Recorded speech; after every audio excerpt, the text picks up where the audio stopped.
Hello folks, we are coming to the exercise 1.5 and this is our part 2 video. In the earlier video we have taken up question number 1 and question number 2. Now we are going to take up question number 3 and question number 4. In the earlier part we learned the new operation of complementation. We found it very easy to find out. Once you are given the universal set, it's very easy to find out the complement. So even now here we are going to continue with that. In this video alone we will take third question. Then we'll move this side to the fourth question. So this is the third question because there's a lot of writing involved. I have pre-solved and kept it. We'll just go through it. So the question says that they will give you a particular set and we have to write its complement. So it's more of English, how to find out the complement. So in the first set they say the set of all x, it's a set of all x such that x is an even number. I have written it in short. Such that x is even number. Automatically from a collection, if you pick up all the even numbers, then in the complement you are going to get the odd numbers. So it is a set of all the x such that x is an odd number. In the second subpart, they give set of all x such that x is an odd natural number. Automatically, its complement is going to be set of all x such that x is an even natural number. So from a collection of natural numbers, if you remove the even natural numbers, you are only left with odd natural numbers, and that's what we have been doing here. Odd natural number was there, we removed odd natural numbers, you are left with even natural numbers. Now, set of all x third subpart, set of all x such that x is a positive multiple of 3. You are looking at all the multiples of 3, and if you win the complement, you will not take the multiples of 3. So automatically the non-multiples of 3 is what is left. So that is why we write x is not a positive multiple of 3. Set of all x such that x is not a positive multiple of 3. That's all. Fourth subpart, set of all x such that x is a prime number. So the complement is opposite, automatically it's going to be composite number, but there is that number 1 which doesn't fall in both the categories, so that also has to be taken care of. That is why we'll have set of all the x such that x is a composite number and x is 1 also. That also has to be included over here. So this set will contain all those numbers together. So that is a complement. Then we come to the fifth subpart, slightly tricky. It says that set of all the x such that x is a natural number divisible by 3 and 5. It should be divisible not only by 3, it should be divisible by 5 also. So at that time, at one time, we are going to choose a number. That number is going to be divisible by 3 and 5 both. Technically, these are going to be the numbers which are divisible by 15. Only such numbers can fall in this category. So, when we actually write it, we can write it as a complement set of all x such that x is a natural number such that it is not divisible by 3 or not divisible by 5. This is how they technically give in most of the reference books. That's how we get the answer. But there can be another way of writing which I give it again down there. Set of all the x such that x is not divisible by 15. Everything that is divisible by 15 will be taken care of in the set. So whatever is not divisible by 15 will be there in the complement. So you can have it that way also. Set of all the x such that x is now divisible by 15, and this is actually the English. They juggle with the English, and this is how we get the English answer, and this is the more mathematical answer. That's about it. Then sixth subpart. Set of all x such that x is a perfect square. So set of all x such that x is not a perfect square. Then set of all x such that x is a perfect cube. Set of all x such that x is not a perfect cube. Then x plus 5, set of all x such that x plus 5 equal to 8. When we take the solution, x equal to 3 is the answer. So you can write it right away. Set of all x such that x plus 5 is not equal to 8. That is okay. But it's also okay if you write that x is not equal to 3. Both ways is correct. Then set of all x such that 2x plus 5 equal to 9. When we solve it, it comes to x equal to 2. Yes, x equal to 2. So you can write set of all x such that 2x plus 5 is not equal to 9. Or you can also write set of all x such that x is not equal to 2. Then set of all x such that x is greater than or equal to 7. So the complement is set of all the x such that x is less than 7. Because it's greater than or equal to. Then set of all x such that x is a natural number. 2x plus 1 is greater than 10.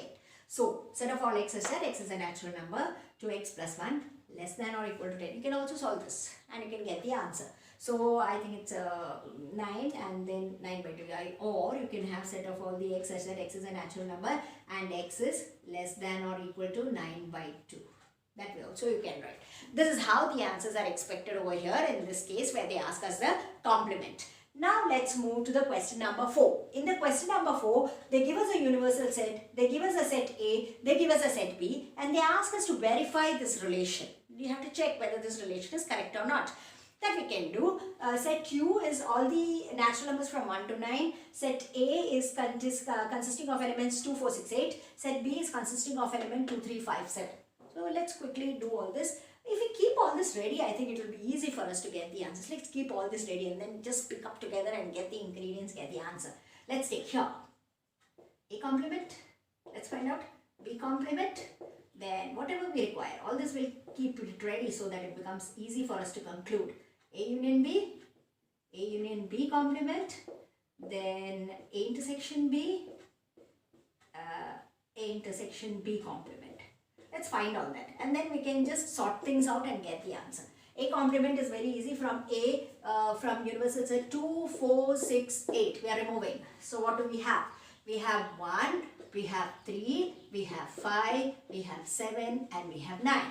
Then set B is 2, 3, 5, 7. So it's 2, 3, 5, 7 that we are removing. So we are left with 1, 4, 6, 8 and 9. So those are the complements. We are looking at A union B. A union B for us, it is 2, 3, 4, 5, 6, 7 and 8. 2, 3, 4, 5, 6, 7 and 8. Very logically, very clear, only 1 and 9 is left. So in the complement, only 1 and 9. Then A intersection B. What is common between A and B? 2 is common. Yeah, I can see 2 common. Then nothing. Nothing. Only 2 is common. So A intersection B has got only 2 common. So its complement will have many elements. It will have 1, 2 here we have to exclude. 3 will be there, 4 will be there, 5 will be there, 6 will be there, 7 will be there, 8 will be there, 9 will be there. Now everything is ready. We just have to verify this. Let's take the first. This is the first subpart, second subpart. In the first subpart, let's LHS. LHS is A union B complement. And that we have it. It's 1, 9. Let's look at RHS. Right hand side. I hope you know left hand side, right hand side.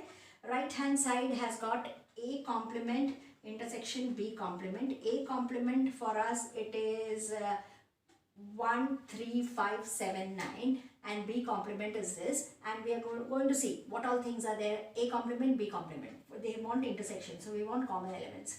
Common element is 1 and 9. Again, yeah, it's same. Therefore, LHS equal to RHS. They are same collections, 1, 9, 1, 9, and therefore this is true or verified or whatever. They have asked us to verify it. So therefore, A union B complement is equal to A complement intersection B complement is verified. Is verified.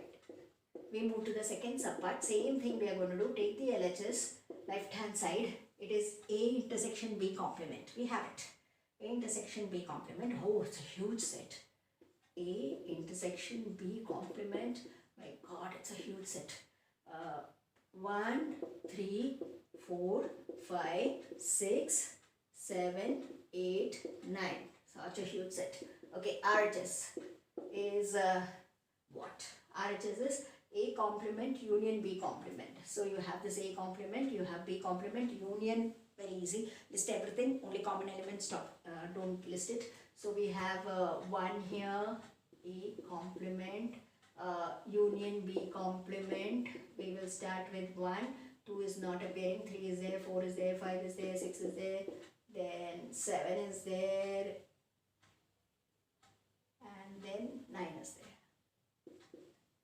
Yeah, so when we try to see the LHS and RHS, yes, the elements are all the same. So you have LHS equal to RHS, and therefore you have A intersection B complement is equal to A complement union B complement is verified. Whenever the LHS becomes equal to RHS, that is the time